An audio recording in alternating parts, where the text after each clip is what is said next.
আলহামদুলিল্লাহ আলহামদুলিল্লাহি কাবা কাফা ওয়াসালামুন আলা ইবাদিল্লাহি নাস্তাফা আউযু বিল্লাহি মিনাশ শাইতানির রাজিম বিসমিল্লাহির রহমানির রহিম।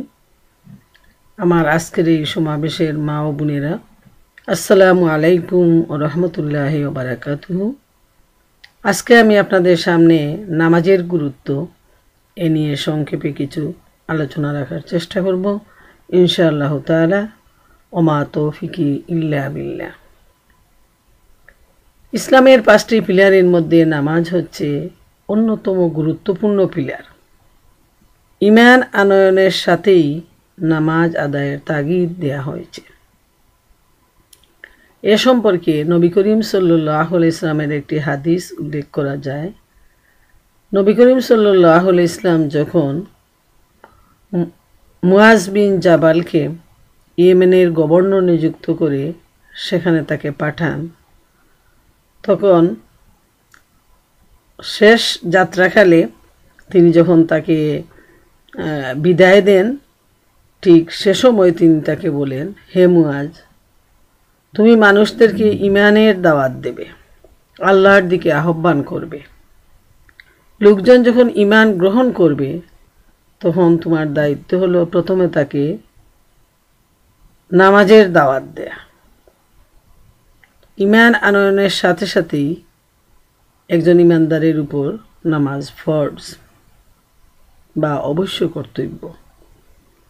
এই হাদিস থেকে আমাদের কাছে স্পষ্ট যে ঈমানের পরই নামাজের স্থান, এবং হাসরের ময়দানে প্রথমে ব্যক্তিকে যে প্রশ্ন করা হবে, যে জবাবদিহি নেওয়া হবে, সেটা হলো নামাজ। সে যথারীতি আল্লাহর দেয়া যে দৈনিক 5 বার ফরজ নামাজ সে আদায় করেছে কিনা। নামাজের গুরুত্ব সম্পর্কে মহাগ্রন্থ আল কুরআনে আল্লাহ সুবহানাহু ওয়া তাআলা ইরশাদ করেন, ইন্নাস সালাতা তানহা আনিল ফাহশাই ওয়াল মুনকার। নিশ্চয় নামাজ মানুষের যাবতীয় খারাপ কাজ থেকে বিরত রাখে। এই আয়াত থেকেও এটা স্পষ্ট যে আল্লাহ সুবহানাহু ওয়া তাআলা নিজেই বলে দিচ্ছেন, যারা নামাজ আদায় করবে সেই নামাজীদের চরিত্র থেকে সমস্ত খারাপই দূর হবে। কিন্তু সেজন্য প্রশ্ন হলো, নামাজকে নামাজের মতো আদায় করতে হবে। যেমন তেমন করে যদি কেউ নামাজ পড়ে নেয় তাহলে সেটা নামাজের হক আদায় হবে না, এবং তা থেকে যে রেজাল্ট আসা প্রয়োজন সেটাও সে লাভ করতে পারবে না। অতএব যখনই আমরা নামাজ আদায় করব তখন আমাদের কয়েকটি বিষয় লক্ষ্য করা প্রয়োজন, যে নামাজের যে ফরজগুলো আছে সেগুলো যেন আমরা সঠিকভাবে আদায় করি। বিশেষ করে রুকু, সেজদা এবং মহিলাদের সতর, তারপর তেলাওয়াত, এগুলোর মধ্যে সবচেয়ে বেশি ত্রুটি লক্ষ্য করা যায়, যার ফলে নবী করিম সাল্লাল্লাহু আলাইহি ওয়াসাল্লাম নামাজ সম্পর্কে বলতে গিয়ে একবার সাহাবায়ে কেরামদের সামনে বলেন, এরা তো নামাজ চুর, এরা তো নামাজ চুর। তখন সাহাবায়ে কেরাম অবাক হয়ে জিজ্ঞেস করলেন, ইয়া রাসূলুল্লাহ সাল্লাল্লাহু আলাইহি ওয়াসাল্লাম, নামাজ যে আবার কেমন ধরনের চুরি? তখন তিনি বললেন যে যারা সঠিকভাবে রুকু এবং সেজদা আদায় করে না তারা হলো নামাজ চুর। আবার মহিলাদের ব্যাপারে আমরা দেখি, সতরের ব্যাপারে অনেকেই অজ্ঞ এবং উদাসীন।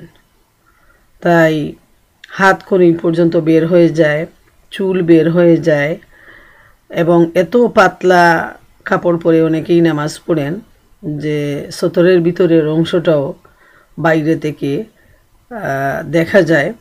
তো এই ব্যাপারগুলো হলো ফরজ, এবং এখানে যদি ঘাটতি দেখা দেয় তাহলে নামাজটা হবে না। তাই এই ব্যাপারটি আমাদেরকে খুবই লক্ষ্য রাখতে হবে, যে আমরা যেন ফরজগুলোর দিকে খুবই লক্ষ্য রাখি, আমরা জেনে নেই এবং তার উপর আমরা আমল করে সুন্দরভাবে নামাজের হক আদায় করে নামাজটা আদায় করি। মহাগ্রন্থ আল কুরআনে নামাজের ব্যাপারে বারবার যে তাগিদটা আসছে সেটা হলো আকিমুস সালাত, নামাজ কায়েম করো। বারবারই একই নির্দেশ আসছে, নামাজ পড়ো সেটা বলা হয়নি, নামাজ কায়েম করো সেটাই বলা হয়েছে।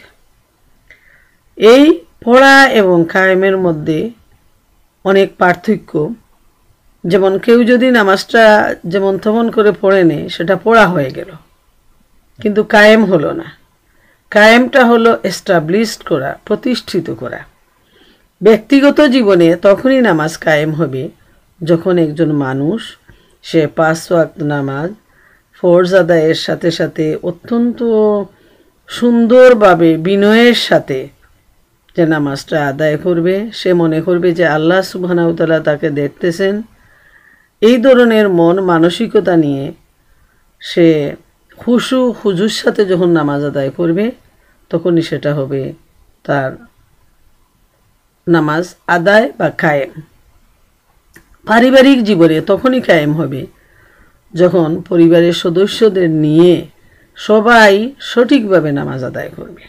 এটাই হলো এস্টাবলিশড বা কায়েম।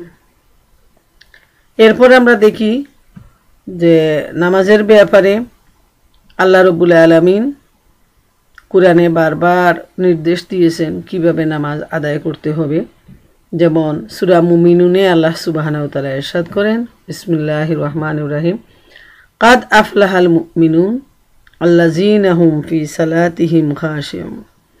নিশ্চয়ই মুমিনরা কল্যাণ লাভ করলো যারা তাদের নামাজে খুশু এবং খুজুর সাথে আদায় করলো। এই খুশু এবং খুজুর গুরুত্ব কিন্তু অনেক বেশি। যে ভয় বিনয়, যে জিনিসটা আমি আল্লাহর সাথে কথাবার্তা বলতেছি, আল্লাহ আমাকে দেখতেছেন, হ্যাঁ, এই ধরনের মনোভাব নিয়ে যখন একজন মানুষ নামাজ আদায় করবে, তখন তার নামাজটা হবে সুন্দর। এবং এই সুন্দর নামাজই তাকে জান্নাত পর্যন্ত পৌঁছায় দিবে। এ সম্পর্কে নবী করিম সাল্লাল্লাহু আলাইহি ওয়াসাল্লাম বলেন, আসসালাতু মিফতাহুল জান্নাহ, নামাজ হচ্ছে জান্নাতের চাবি।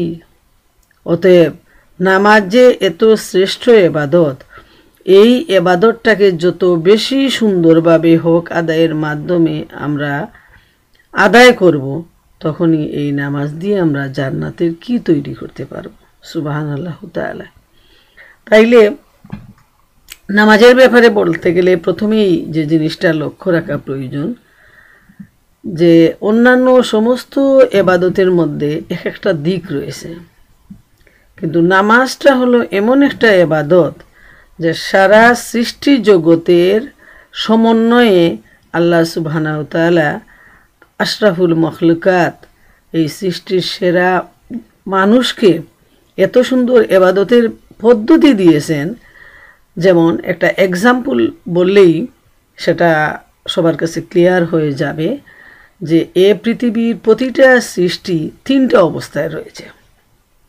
একটা সৃষ্টি হলো যারা দাঁড়িয়ে রয়েছে, যেমন গাছপালাগুলো, তারা জন্মের শুরু থেকে শেষ পর্যন্ত আল্লাহর কিয়ামের মধ্যে আছে, তসবির মধ্যে আছে। এই দাঁড়িয়ে দাঁড়িয়েই তারা আল্লাহর প্রশংসা করতেছে। 2 নাম্বার সৃষ্টি যেগুলো রুকু অবস্থায় রয়েছে, যেমন বাঘ, সিংহ, গরু, ছাগল, এই ধরনের যতগুলো সৃষ্টি রয়েছে, আল্লাহ সুবহানাহু ওয়া তাআলা তাদেরকে রুকু অবস্থায় সৃষ্টি করেছেন এবং তারা জন্ম থেকে মৃত্যু পর্যন্ত এই অবস্থায় তার প্রভুর জিকিরে, প্রভুর ইবাদতে সে নিয়োজিত রয়েছেন। 3 নাম্বার সৃষ্টি যেগুলো সেজদা অবস্থায় আল্লাহ তাআলা সৃষ্টি করেছেন, যেমন সাপ, বিচ্ছু, পোকামাকড়, এই ধরনের সৃষ্টি, ওরা জন্ম থেকে মৃত্যু পর্যন্ত এই সেজদা হালতে তারা রয়েছে প্রভুর ইবাদত বন্দেগীর মধ্যে নিয়োজিত। আর আল্লাহ সুবহানাহু ওয়া তাআলা অত্যন্ত দয়াপরবশ হয়ে এই 3টা সৃষ্টির সমন্বয়ে নামাজের মধ্যে আমাদেরকে কিয়াম দিয়েছেন, রুকু দিয়েছেন এবং সেজদা দিয়েছেন। আমরা এত সুন্দরভাবে যখন আমরা নামাজে দাঁড়াই তখন আমরা কিয়াম করি, দুইটা হাত বেঁধে আসামির মতো দাঁড়িয়ে আমরা প্রভুর কাছে এটাই বলি, ইয়া রব্বুল আলামিন, তুমি এক, তুমি লা শরীক, তুমি আমাদের প্রভু, তুমি মালিক, তুমি মনিব। আমি আসামির মতো হাত বেঁধে তোমার সামনে তোমার গুলাম হিসাবে আমি নিজেকে সারেন্ডার করে দিয়েছি। তোমার প্রশংসা গীতি গাওয়াই আমার জীবনের একমাত্র কাজ, তোমার হুকুম পালন করাই হচ্ছে আমার জীবনের উদ্দেশ্য। এইভাবে আমরা যখন সূরা ফাতিহা পড়ি, অন্য সূরা পড়ি, পড়ে আল্লাহ তাআলার কাছে আমরা কমিটমেন্ট করি এবং এই কমিটমেন্টকে আরও জোরদার করার জন্য আমরা রুকুতে চলে যাই। রুকুতে গিয়ে মাথা নত করে প্রভুর কাছে নিজেকে আরও বিনয়ী করে আমরা আমাদের মহান আল্লাহর কাছে আমরা তসবিহ করি, তার প্রশংসা করি এবং তারপর আমরা সেজদায় লুটিয়ে পড়ি, মাটির সাথে মাথাকে নত করে দিয়ে বলি, ইয়া রব্বুল আলামিন, এত সুন্দরভাবে আল্লাহ তাআলা যে উচ্চ, পবিত্র, প্রশংসিত, তারই তসবিহ গীতি গেয়ে আমরা আমাদের কমিটমেন্টকে আরও মজবুতভাবে স্বীকার করে নেই এবং উদ্দেশ্যটা হলো যে আল্লাহর আইন মানতে গিয়ে, আল্লাহর বিধান পালন করতে গিয়ে প্রয়োজনে আমি আমার জীবনটাকে আল্লাহ তাআলার জন্য উৎসর্গ করে দেব। এই হলো নামাজের সার্থকতা, আর এই হলো নামাজের বাহ্যিক যে অর্থটা, সেটাই যে আমরা এত সুন্দরভাবে আমরা দুইটা দিকে আমরা নামাজের সার্থকতা তুলে ধরি। একটা হলো আভ্যন্তরীণ দিক, সূরা কেরাতগুলো আমরা পড়লাম, তসবিহ পড়লাম, আমরা মনে মনে আল্লাহ সুবহানাহু ওয়া তাআলার কাছে নিজেকে সুপর্দ করে দিলাম। আর ফিজিক্যালি আমরা কিয়াম, রুকু এবং সেজদার মাধ্যমে আমাদের শরীর দিয়ে, যে শরীরটা আল্লাহ সুবহানাহু ওয়া তাআলা আমানত হিসাবে আমাদেরকে দান করেছেন, সেই শরীরটা নিয়ে আল্লাহ তাআলার কাছে কাকুতি মিনতি করে নানাভাবে, নানা ভঙ্গিতে আমরা আল্লাহর প্রিয় বান্দা হওয়ার জন্য, আল্লাহর গুলাম হওয়ার জন্য, আল্লাহর বাদী হওয়ার জন্য আমরা আল্লাহ তাআলার কাছে কমিটমেন্ট করলাম। তো প্রিয় মা বোনেরা আমার, আমরা সারা জীবন নামাজ পড়তেছি, কিন্তু কেন কিয়াম করি, কেন রুকু করি, কেন সেজদা করি, কি বলি, এগুলা নিয়ে কিন্তু আমাদের কোনো চিন্তা ভাবনা উদয় হয় না। যারা সঠিক অর্থে নামাজের সময় এই যে কমিটমেন্টগুলোর দিকে চিন্তা ভাবনা করে, তারাই কিন্তু নামাজের যে ফায়দা এবং নামাজের যে সার্থকতা তারা দুনিয়া এবং আখিরাতের জীবনে তারা আদায় করে ইনশাআল্লাহু তাআলা। এরপর আমরা দেখি নামাজের যে ফলাফলটা, এই সূরা মুমিনুনেই আল্লাহ সুবহানাহু ওয়া তাআলা বলছেন 11 নম্বর আয়াতে, আল্লাযীনা ইয়ারিসুনাল ফিরদাউস হুম ফিহা খালিদুন, এরাই সেই ফিরদাউসের অধিকারী এবং তারা সেখানে চিরকাল অবস্থান করবে। এই যে সুসংবাদটা, এটা হলো নামাজীদের জন্য। যে নামাজ আল্লাহ তাআলার কাছে গ্রহণযোগ্য, সেই নামাজীদের জন্য এই সুসংবাদ রয়েছে। এবং যারা নামাজ পড়ে না, নামাজের ব্যাপারে যারা উদাসীন, তাদের ব্যাপারে আসছে যে কিয়ামতের ময়দানে যখন সেজদা করার জন্য বলা হবে, তখন যারা এ দুনিয়ার জীবনে নামাজ আদায় করেনি, তারা সেদিন প্রভুর সামনে সেজদায় মাথা নত করতে পারবে না। তখন আল্লাহ সুবহানাহু ওয়া তাআলা তাদেরকে সারা দুনিয়ার মানুষের সামনে এত অপমানিত করবেন এবং তারা নিজেই নিজেদেরকে এত বেশি অপমানিত মনে করবে যে আমরা যদি দুনিয়ার জীবনে নামাজ আদায় করতাম, তাহলে আজকে সবার সামনে এত লজ্জিত হতে হতো না। তারা মাথাটা নত করতে পারবে না, যেহেতু দুনিয়ার জীবনে তারা আল্লাহর সামনে মাথা নত করেনি।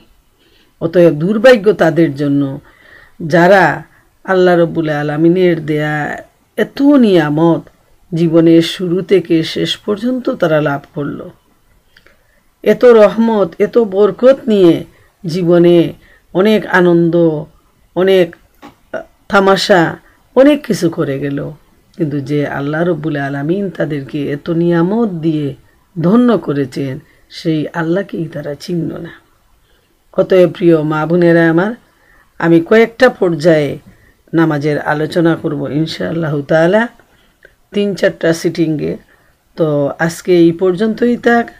আপনারা সবাই ভালো থাকুন, সুস্থ থাকুন, এবং সবাই যেন আমরা সুন্দরভাবে নামাজ আদায়ের মাধ্যমে আল্লাহর সন্তুষ্টি অর্জন করতে পারি, আল্লাহর নিকটবর্তী হতে পারি, এবং যে নেয়ামতে পরিপূর্ণ জান্নাত আল্লাহ তাআলা তৈরি করে রেখেছেন, সেই জান্নাতের উত্তরাধিকারী হতে পারি।